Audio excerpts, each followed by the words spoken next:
From the 25th November to 10th December every year, we always commemorate the 16 days of activism, which include the elimination of sexual violence, which is always on the 25th of November, the World AIDS Day on the 1st December, and the International Human Rights Day, which is always the last on the 10th December every year. We are able to hear from different partners in Kiryandongo refugee settlement. Adhere to the measures, reduce on the spread, and if possible, these which are bringing people together and they are causing a lot of spread should be refrained from.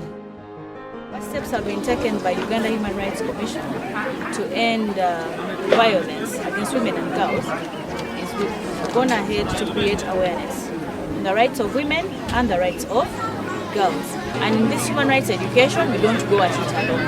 We work together with ministries, departments, agencies, development partners, as well as civil society. Make use of our office through our toll-free line, which is 0800 144 So officers or partners are in place. We want this prevention is better than cure. Today, we've launched our 16 days of activism. And how I find these days, I see that these days presents opportunities to us as the government of Uganda to bring on board different partners so that we can discuss and see what each and everyone can do so that we can work towards ending gender-based violence. Just encourage them not to lose hope, to stand firm, to speak out their voices so that their voices can also be listened outside. Because as it per now, when you look in the RC committee, you may find that women, they have few representatives, yet they are the majority. So I call upon all women within the settlement and outside the settlement to engage in leadership so that their voice can be heard. They can suggest issues that affect them and they plan so that they can be addressed. On the 1st December, we as OPM and other implementing partners joined the world to commemorate the World AIDS Day. Lots of issues were discussed, of which one of them were from the HIV focal persons in the settlement.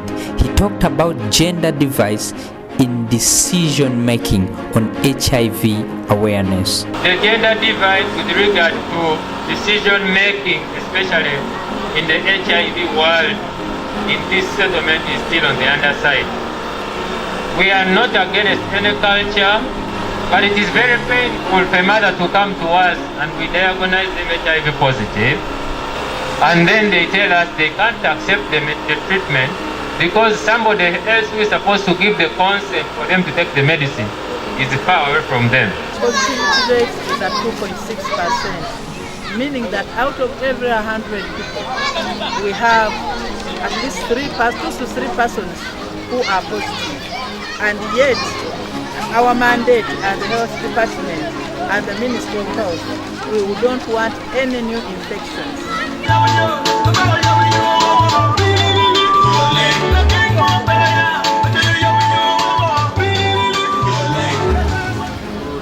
HIV prevalence in the settlement, I find it that in most cases there are people who stay with this HIV, but in most cases they don't come out to maybe like have tests, what and so forth.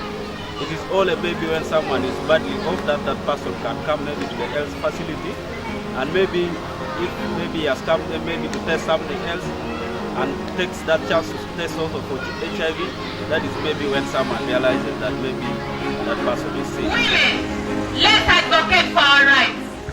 But how can we advocate for our rights and yet we do not know them? Women, it's very important for us to know our rights because we cannot advocate for what we do not know. Women's rights are human rights claim for women and girls to address the issue of inequality. Women and men have the same rights. They include right to property ownership, right to decision making, right to participate in leadership, right to freedom of speech, right to education, women out there whose lives are but sad stories, whose stories are never told, whose voices are never heard, whose songs are never sung. A woman with a pen and a book has the power to move nations. A woman with a mind and a voice has the power to change the world. If you want to change the world, invest in women. The National Human Rights Day being the last activity to be commemorated on the 16 days of activism, lots of issues were put into consideration.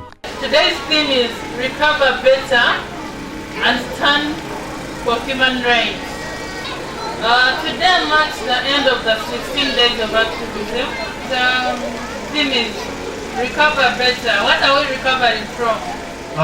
We played a bigger role, just as I told you. It's the law, it's the number one law of the government of Uganda to protect people and their properties. However, as the government, it doesn't work in isolation. It works in partnership with other organizations. That's why you see very many organizations on board. I can mention a few: RLP, Action Aid, DRC, UNHCR, and very many others, not forgetting Window, because they have really worked tirelessly to ensure that our children have access to education. Whatever I always do is to mobilize, create awareness to people, telling them their rights and the responsibility they're supposed to do, and also referring them to train them on referral pathway so that they know when they are violated in their rights, they know where to report. My words to the youths out there is that they should rise, they shouldn't sit on their voice. Let them keep on attending to different functions so that they come to learn more, and also once they learn, they also go outside and they can know how to speak to themselves. By this time, I don't expect anyone to be young as they don't know your obligation as a human being, as a refugee of days.Documentary refugee settled. In zaman dasere anama mutaki dinu kan pizo lan mar shokor agero kedo amon asen de latin kun. So I expect us to do our obligations. Pana ke kasi dinu kulan na keda amon shokor agero keda namon. And also give us the space and the chance to protect your rights. Wakaman kereta kuweti lena fursa sana bakera nakizo nguvu vitabu. So thank you so much. Shukran Karis. For God and my country. Neraba na upele vitabu.